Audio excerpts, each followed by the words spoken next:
Very good, thank you. Well, yeah, welcome to this seminar on the seafood industry in New England. I've been writing a few articles for the Farm Credit East fisheries sector, and I was anticipating more of a question and answer session today. But what I want to talk about is what are sort of some of the economic drivers of fisheries in New England. And you know, when we read about fisheries or we think about fisheries, you know, there's lots of different species. You know, there's cod, there's flounder, there's tuna that's caught off of the coast of Massachusetts, but there's, you know, clams and quahogs and oysters and so forth. But when it comes to what's driving the economic value, there are really two species that are of primary importance in New England. One is lobster and the other is scallops. Now, lobster, most people know that the value of the lobster industry to New England in any year where there's decent prices approaches $500 million. Few people realize that the scallop industry is almost as valuable. Scallops are really, the landings of scallops in New England are primarily concentrated in New Bedford. And because of that, New Bedford has retained its position as the most valuable seafood landing port in the nation for well over 20 years, probably closer to 30 years. Every year, NOAA produces in their Fisheries of the United States report a list of the top U.S. landing ports. And New Bedford consistently tops that list for value, not for volume. The volume fishery ports are all in Alaska. But the reason New Bedford has topped that list for 25 years or more is the scallop landings that take place in New Bedford. And in the article, which is on the website, I think I had a graphic that showed you the relative value of scallops and lobsters in New England. I'd like to, we're going to be a little bit informal here. I don't have a formal presentation, but I'm going to share my screen and bring up this slide here so I can talk to you about it. Let me just find where the screen share is. Okay, show, here we go. Let's just find her. Okay, I'll just go to my Finder. That's the easiest thing to pull up. Sorry, bear with me while I organize this by date. Okay, this slide should be visible to you. Is that correct? We are still only seeing your file Finder. Okay. Fine. Sorry. That's okay. Okay, let's go to our preview. Here we go. Okay, here we go. We'll jump around. There we How's go. that? Yep, we can see it now. Okay, right. Well, this is the actual data, and I'm using here the lobster value out of Maine, which ignores that in Massachusetts. Maine accounts for about 90% of U.S. Lobster value. Massachusetts, in most years, accounts for less than 10%. You know, in recent years, Maine's production of lobster has been close to 100 million pounds, and Massachusetts' production of lobster has been around 7 million pounds. But I want to show you the value growth of lobster in Maine, which is really in New England. This is a proxy for lobster in New England. And so, yes, there's several years where we've been above $500 million. And here, these years in 2018, 19, for New England as a whole, we are above $500 million.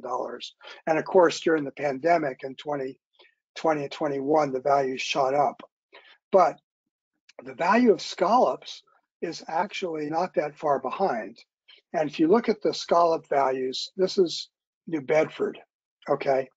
And not all of the landings in New Bedford are strictly from Massachusetts. That's why the scallop value in Massachusetts is a little bit lower than scallop value in New Bedford.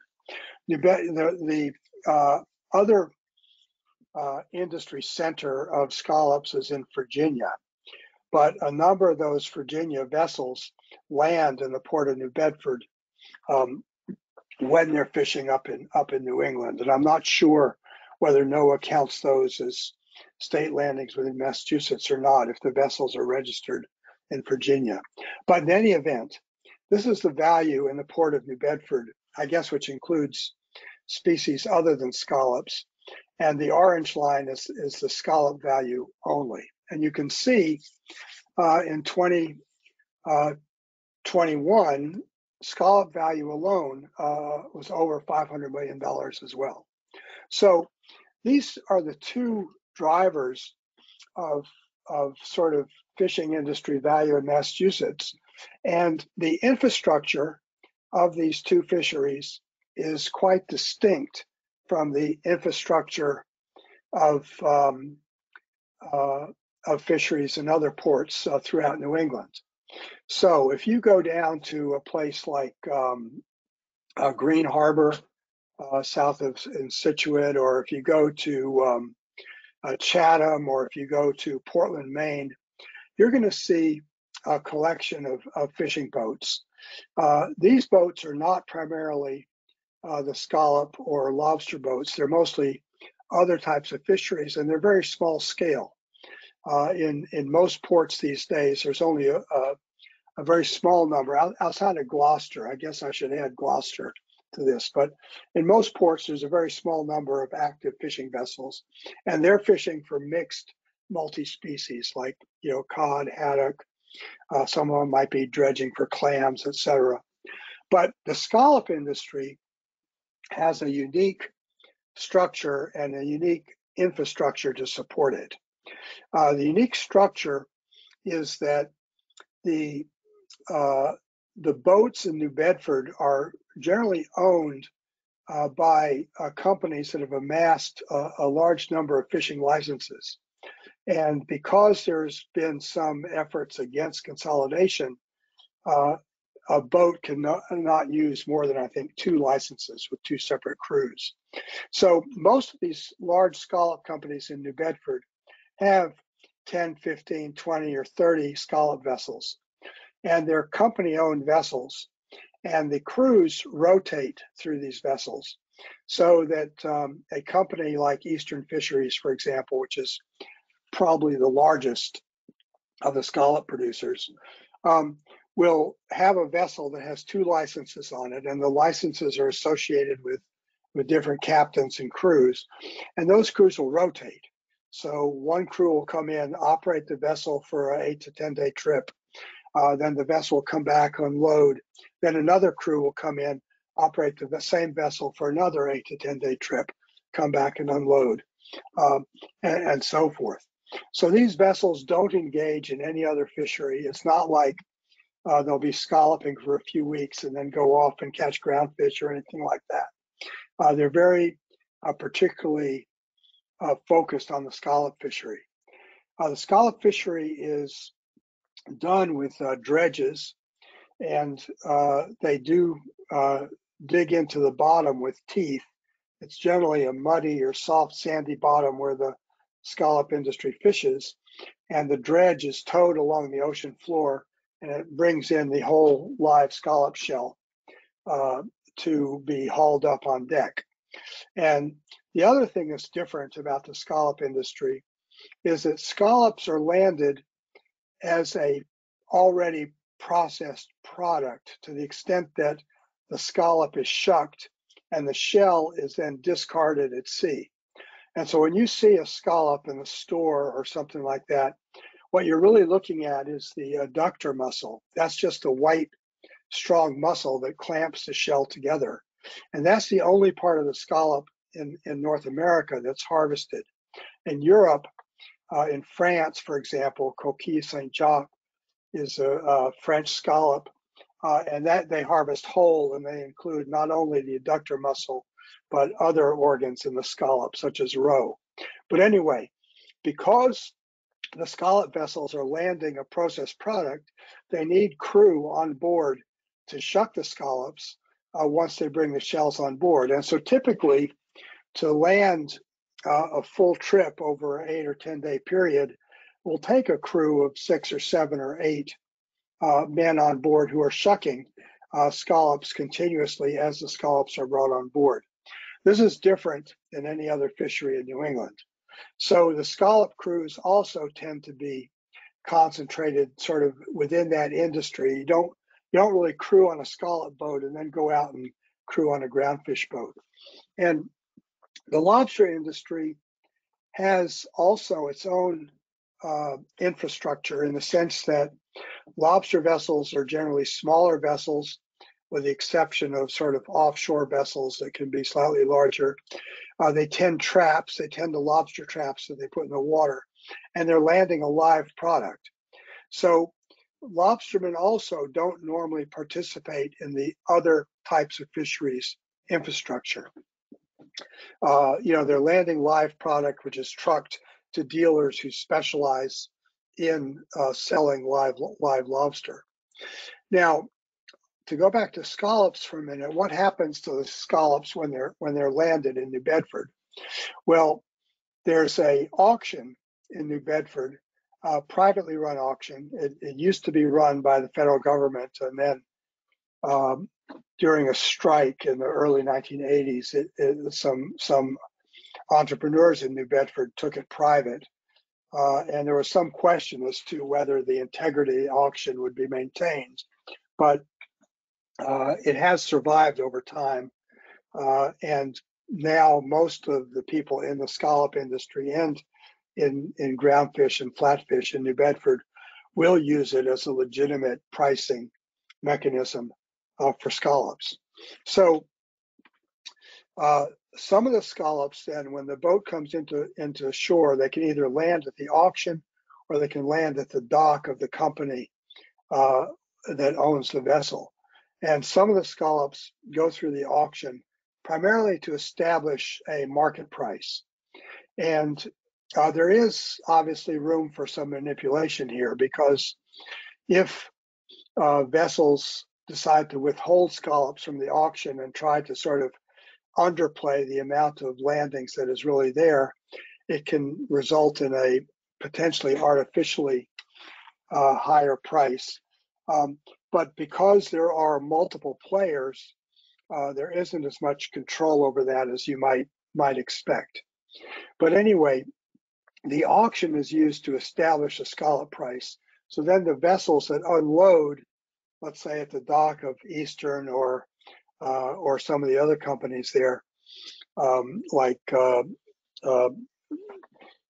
Blue Fisheries and others, they get paid. The crew gets paid against the auction price, because what the auction price is establishing is what does the vessel crew get for their catch, and that is highly variable from day to day, largely depending on how much of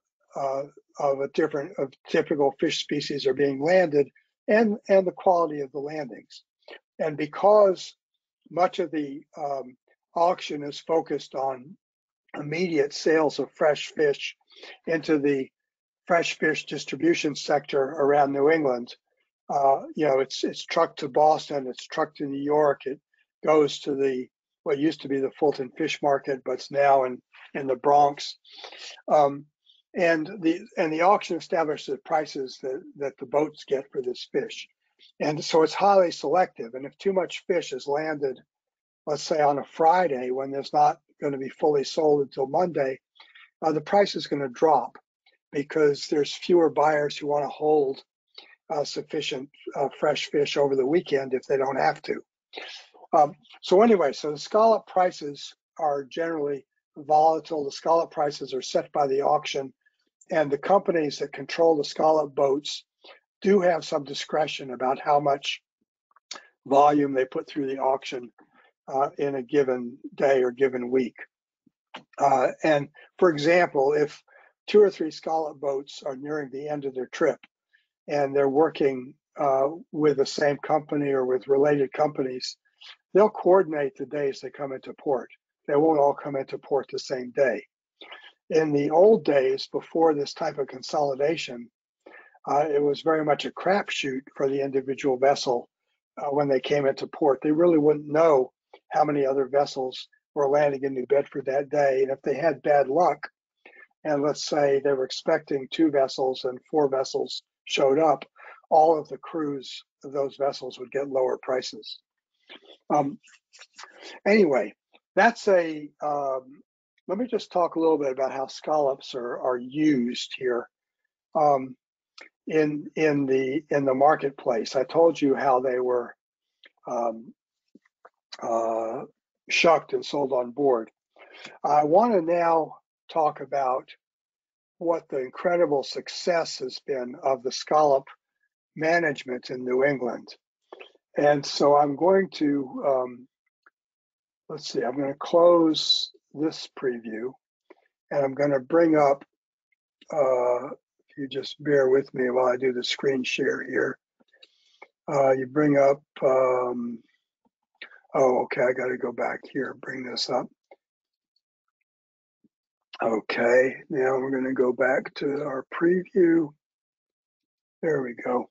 Okay, you should see on the screen and confirm to me, Kyle, if we do this scallop landing. We do. Okay. Well, yep. This is about as dramatic a chart as you can get of a fishery that has successfully managed to capture the value inherent in a biological resource. And you can see here that the blue is the landings in terms of millions of pounds, and this is all landings, not just in New Bedford, but it includes the landings in Virginia, and there used to be many more scallop landings in other ports. And you can see that starting from the early 1970s, there was quite a spike in the volume up to 30 to 40 million pounds. And there was a corresponding spike in the value. But in the 1980s, there was an incredible overcapitalization of the New England fishing fleet.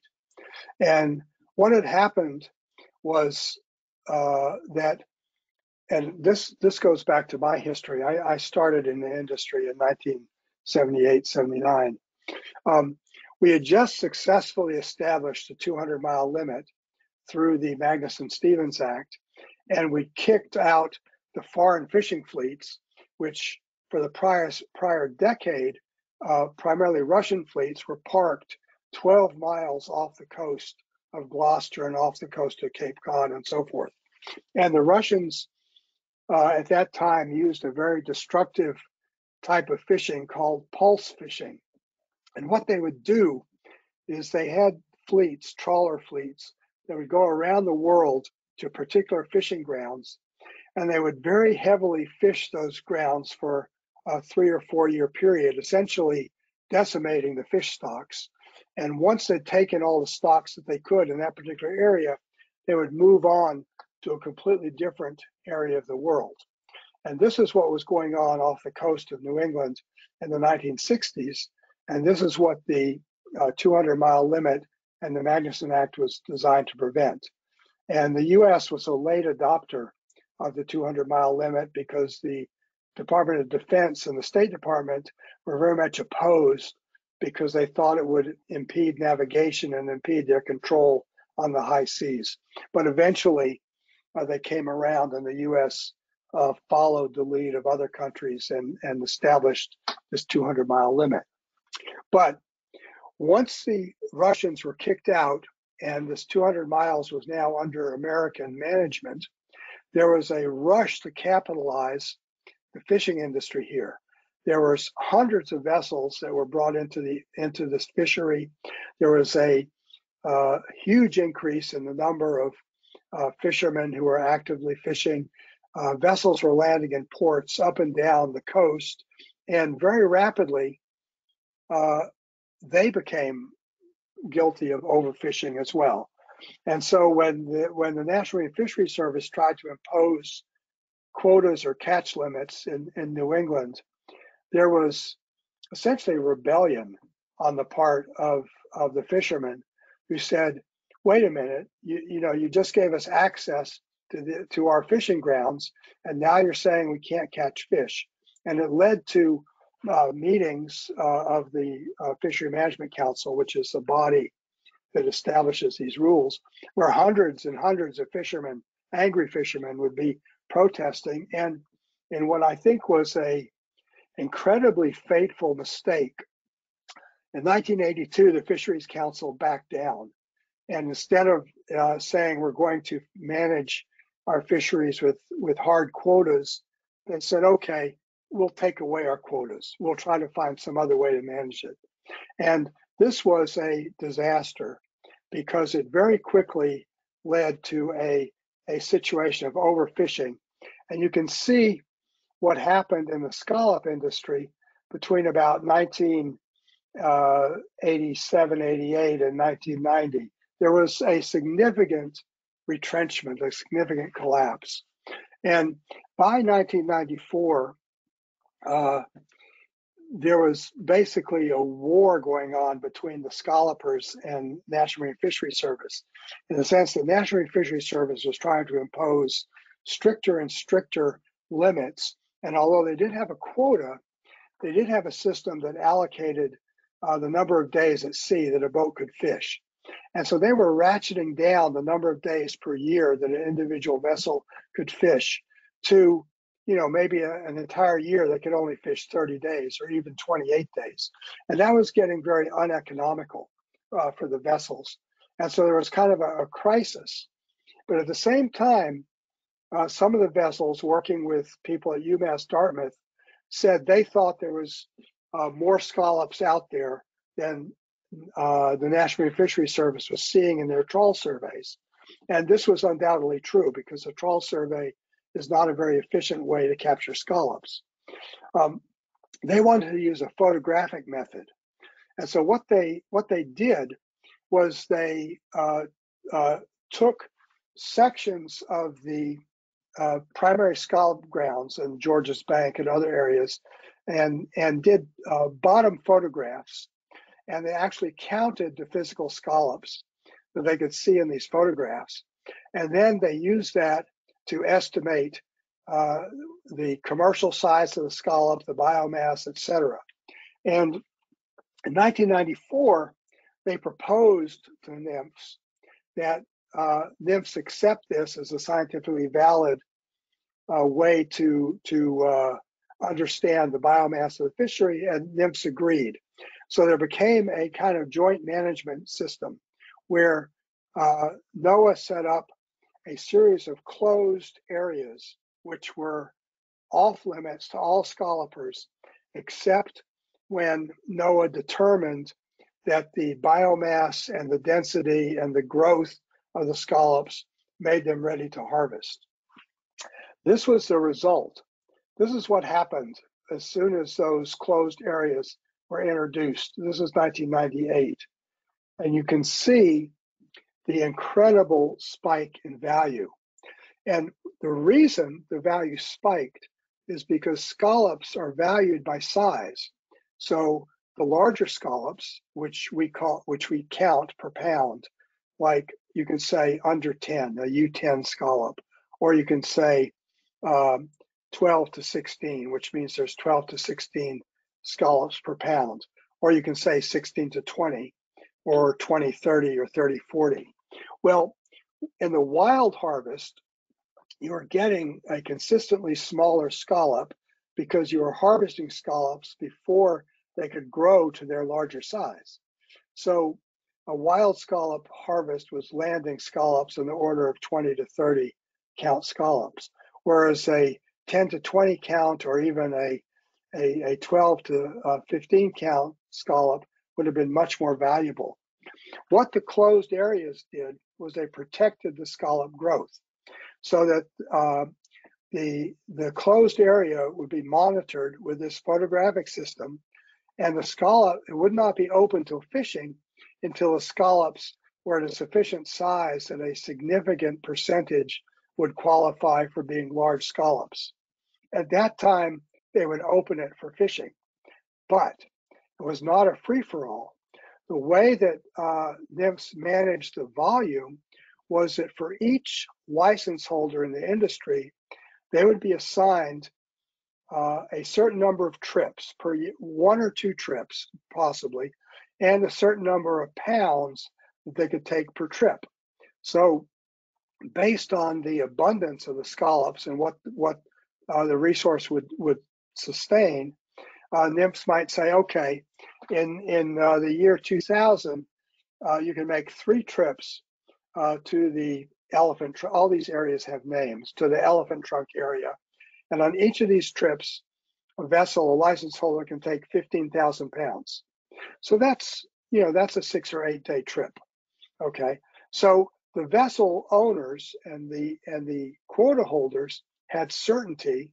Instead of being a crapshoot, like going out and catching wild scallops and not knowing the size and not knowing how much you're going to catch, they had certainty. They could say, okay, on September 1st, I'm going to go to the elephant trunk and I'm going to harvest 15,000 pounds and I'm going to sell them. And that allowed them not only to harvest larger scallops, but also to spread out the timing of the trips over the course of the year, so they could also provide the market when the prices were strongest and when there was the most demand.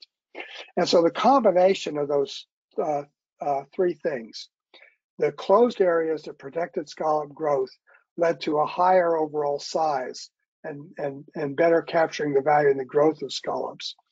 The ability of timing, which allowed the vessels to plan their fishing and match their landings to the market, and also allowed companies that had multiple vessels to have a secure raw material stream coming in that they could then plan their production and freezing capacity and all that kind of stuff.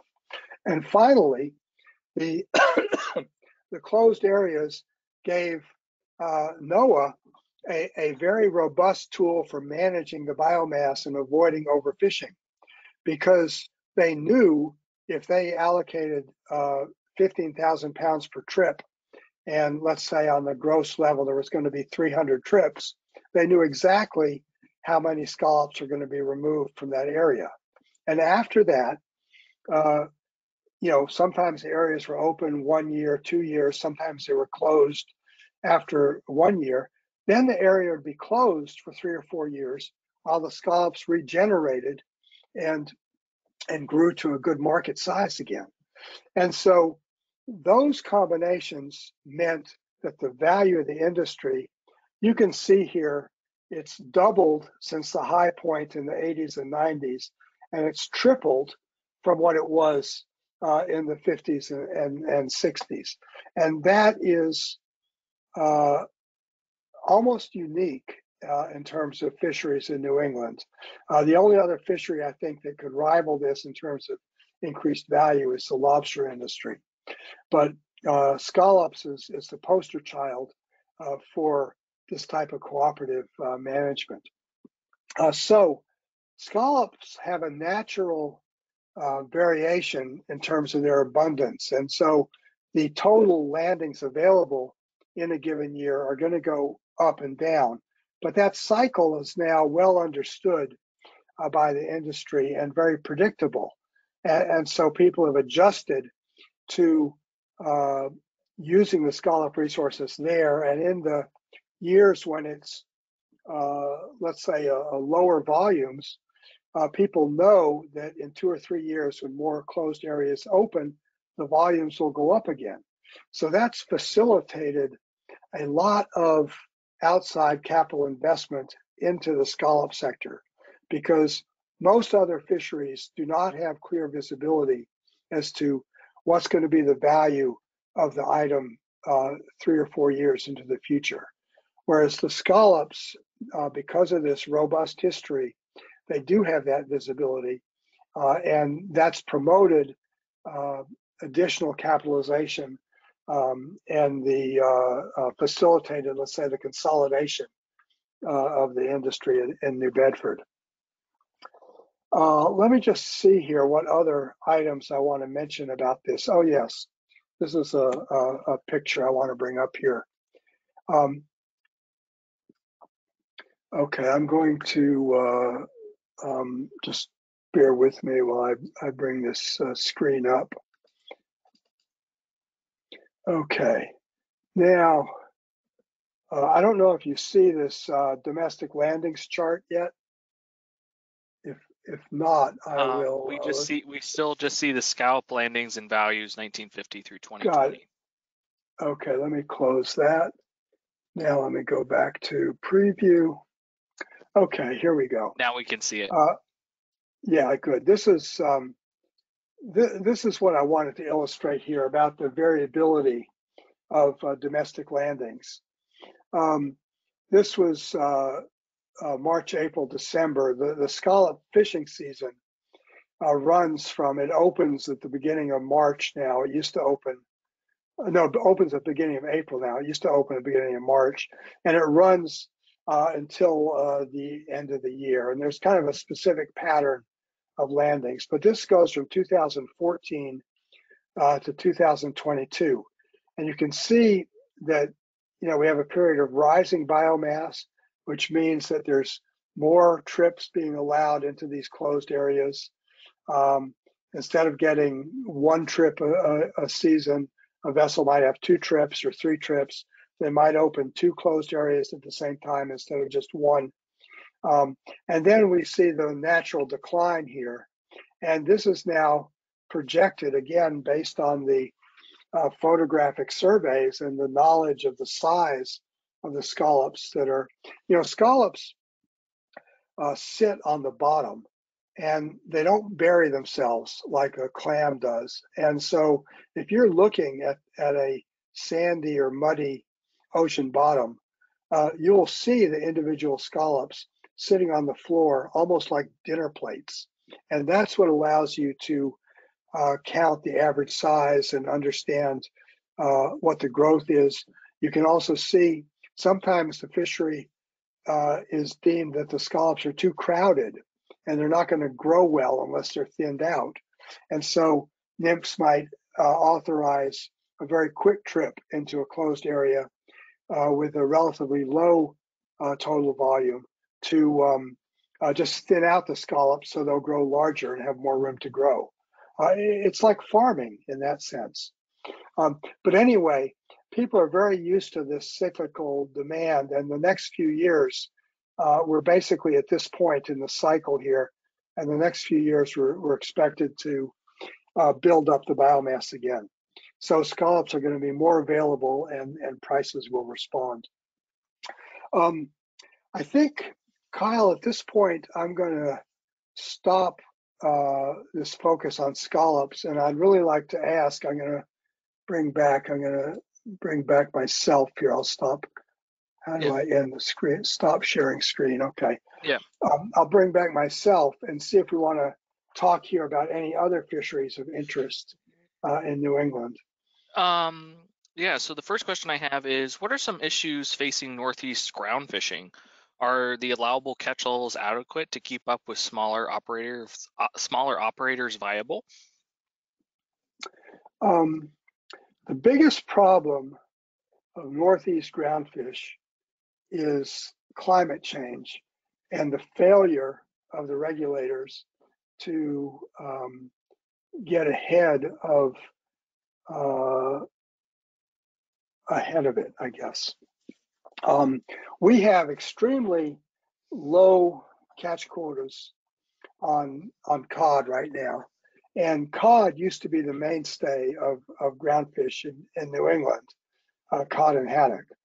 And the reason that we're have basically lost a good part of our cod fishery is, first, we were always at the southern end of the range of Atlantic cod. And as the water has warmed, the center of gravity of these stocks has definitely moved northward. And secondly, overfishing has stressed cod to the extent that they've not been able to sort of successfully reestablish themselves, even though the volume of the catches are held down to a quite low level. And one of the reasons they're not is something called a regime shift. And this is a weakness of fishery management in the era of climate change, which is that fishery management has traditionally been focused on individual species rather than ecosystems. And so the managers would worry about, what is the cod biomass? Is it 10,000 tons? Is it 50,000 tons? If it's 50,000 tons, what kind of fishery will it support? As opposed to looking at what is the sort of fisheries energy budget and predator and prey relationships within the ecosystem, and who's occupying the different niches in the ocean. Well, cod is a very significant predator, and when the cod populations declined, there was a significant opening for another aggressive predator to come into these waters and establish populations. And that predator was what we call a spiny dogfish, or a little sand shark. And the spiny dogfish exploded in New England's waters here and took up the predator niche that had previously been occupied by cod. Now, that's not nearly as valuable a fishery. It's much harder to catch. The dogfish are very serious predators on other fish, but in recent years, the dogfish have accounted for about 50% of the finfish biomass in our waters, and that's not a good thing. It's holding down the other species. Now, haddock is the other principal groundfish, and something very interesting is happening. Again, to go back to the big picture with both cod and haddock, due to fishing pressure, which is that the average size of the haddock which is being caught is a lot smaller than it was when I started in the fishery in 1978. Back then, New England haddock would be averaging, when it was brought aboard a fishing vessel, and there was huge volumes of haddock. I mean, the haddock was by and far the largest of the groundfish, much larger than cod. But haddock were weighing 5, 6, 7 pounds. And then there was a decline in the population of haddock, and then there's been growth, and now there's been a big resurgence in the haddock population, so that among groundfish, we have far more thousands of tons of haddock available than anything else. But the haddock are very small, and instead of the average being 5 to 7 pounds, the average haddock that's brought aboard now might be 1 to 3 pounds. And the reason for this is the selective pressure of fishing nets against the population. Essentially, the evolutionary pressure is forcing the fish to spawn at a younger and younger age. And this is, again, a problem that was never foreseen or addressed in the traditional fisheries management that looks at, 50,000 tons of haddock, you have a reproducing population that's the equivalent of let's say 50,000 tons. So you can safely catch 10,000 tons and the reproducing population will be very healthy. Well, nothing in that fishery management equation accounted for the size selectivity of trawl gear. So the haddock have been getting smaller and smaller. And the other problem that haddock has faced is that when you have a very large, what we call year classes, which is, let me just explain what a year class is. Fish reproduce by spawning in the water, and the female lays eggs, and the male spawns on top of the eggs, and the fish get fertilized. And the first year of the fish's life, it develops first as a phytoplankton, as a zooplankton, and then it goes through various growth stages and eventually becomes a small fish and moves into its habitat and so forth. And the survival of the eggs might normally be 1 in a million or something like that. So a very, very small change in the environment, whether it's favorable or unfavorable, can make a big impact in how many fish actually survive. So if the environment is favorable, instead of it being 1 in a million eggs survive, let's say it's a 1 in 800,000 eggs survive, you get a huge bloom of fish, which is called a year class. And those year classes are then tracked through their life cycle. So when we say a fish stock is increasing, it means that there's favorable conditions at the very first larval stages of its life cycle, and that allows more of this stage to survive. And then, of course, conditions have to continue to be favorable in terms of food source and not excessive predators and not excessive temperatures and so forth. But anyway, the haddock has had a recovery in terms of individuals back to the level that we used to see, when the haddock was far and away the most successful fishery. But these individuals are much smaller, and for that reason, they're not as valuable.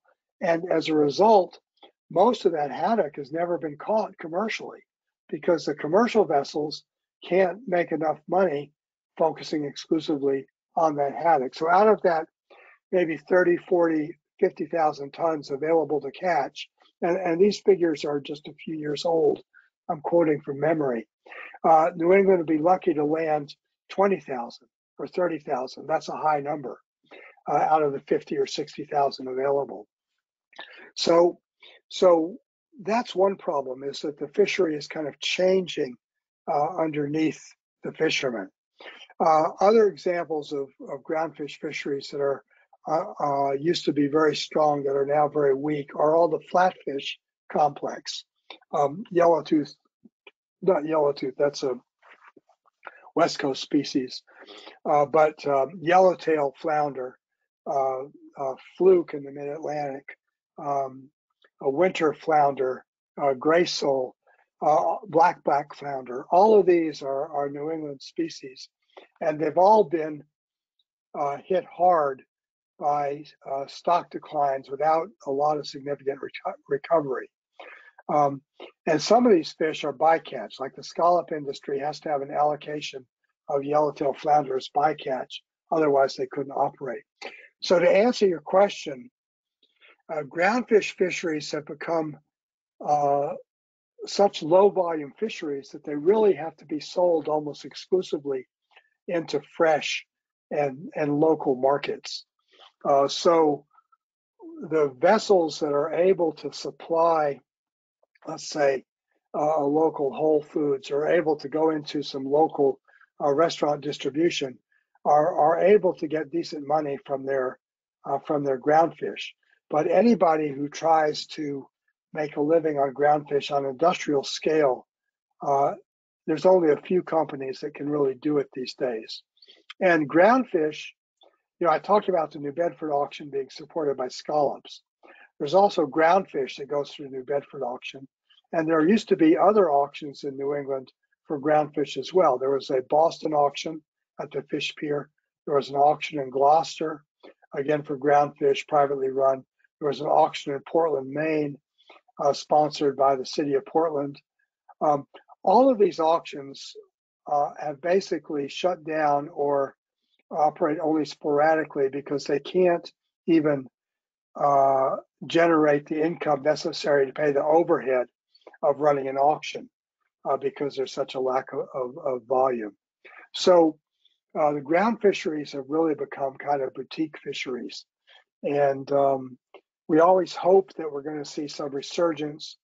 There are new species coming into the waters as they warm, specifically things like black sea bass, and these are valuable fisheries in Asian markets and your local Chinese restaurants and so forth. But in general, a ground fisherman has to have multiple sources of income or multiple ways of fishing or multiple jobs in order to survive. So that's my outlook on the groundfish fisheries. Okay. And then I think the only other question we got was about scallops, and this I think is something that you didn't touch on. But for scallops, there's been proposals over the years to give vessel owners the ability to quote unquote stack permits versus vessels being limited to one permit. What is the likelihood of such a change? Boy, that's a great question. Investors would love to see nothing better than a stacked permit system, because then they could buy some larger boats, they could refurbish their boats, they could get a larger, higher number of crew and so forth. But the industry has been dead set against it, and the cruise and the Port of New Bedford has been dead set against it because there are still individual owners of scallop boats or they're small fleet owners. They might own 2 or 3 boats at a time. And these people feel they would be quickly put out of business if there was an investment opportunity to stack permits. And an example, I was very involved in the IFQ, or the individual fishing quota system in Alaska. And in the crab fishery, or let's take red king crab, for example, that was a fishery that was overcapitalized. It was prosecuted by about 250 vessels, and it was an Olympic fishery, which means once they set a quota, let's say 10 million pounds, the vessels all rushed out to catch it. And as the quotas got smaller, fishery would only last 5, 6, 7 days, and that was it for the year. It's a very dangerous, very wasteful way to try to fish. So the council in Alaska did put in an IFQ program where every red king crab license holder got a historical share of the quota based on what their catch history was. And once they had this share of the quota, they could transfer it, they could sell it, they could do anything they want. Well, very quickly, the fleet consolidated from 250 vessels down to about 70 vessels. And the owners of the vessels who withdrew from the fleet still own the quota. So in order to make a vessel efficient and catch a sufficient volume to support under the new regime, the vessel owner had to take his own historical share, which might have just been quite small, and you have to lease quota from the other quota holders. And the lease rates were phenomenally expensive, because once you go out fishing just for 1 million pounds, let's say, the marginal cost of going to 2 million pounds is very, very low, because you've already spent the money on capitalizing your vessel, on paying the crew. It's only the operational costs and the maintenance that are now your additional cost for catching that other 1 million pounds. And so the bidding for the quotas very quickly approached the point where the value of the quota to the vessel that got it, that was actually fishing it, would only cover the operation and maintenance cost of that additional 1 million pounds of fish. So 70%, some years as high as 75% of the value of that red king crab that was leased to the vessel would go back to the quota holder, who could be sitting in Arizona, just as an owner, and only 25% would remain with the vessel. And the crew is paid by vessel share. The crew gets a share of what the vessel's revenue is. So of that 1 million pounds, they catch 1 million pounds, they get a full share of what the vessel got for that 1 million pounds. For the second 1 million pounds, the vessel only gets 25% of the revenue. So the crew, which worked just as hard landing the second 1 million pounds, gets to share only 25% of the revenue for that second 1 million pounds. So that, in a nutshell, is why there's such strong opposition to the idea of going to an IFQ type of system with stacked permits, because it would allow for the transfer and sale of quotas. And the owners would then become lessees, lessors to the vessels. who would operate leases for the quota, and most of the value of that fishery would then be transferred to the license owner, who had no responsibility to maintain a vessel, to hire a crew, to hire a captain, or whatever. So I think there is some excitement around using stacked quotas and IFQs as a management tool in the fishery in Alaska 10 or 12 years ago. But I think started in 2004, 2005, 18 years ago. But I think the downside of this has become so apparent that there wouldn't be any type of stacking or licensing scheme without extreme protections or limitations on how that license could be sold or transferred. And the most effective limitation is to say 1 or 2 licenses per vessel, and that's it. Anyway, that's my answer to that question. Great, I appreciate that. That's all the questions that I had come in from our audience and whatnot. So again, John, we appreciate the time you taken this afternoon to speak with us about the scallop and ground fishing and just general fishing industry here in the Northeast and abroad. So with that, we will conclude for this afternoon. I wish everybody a great New England day. Thank you very much.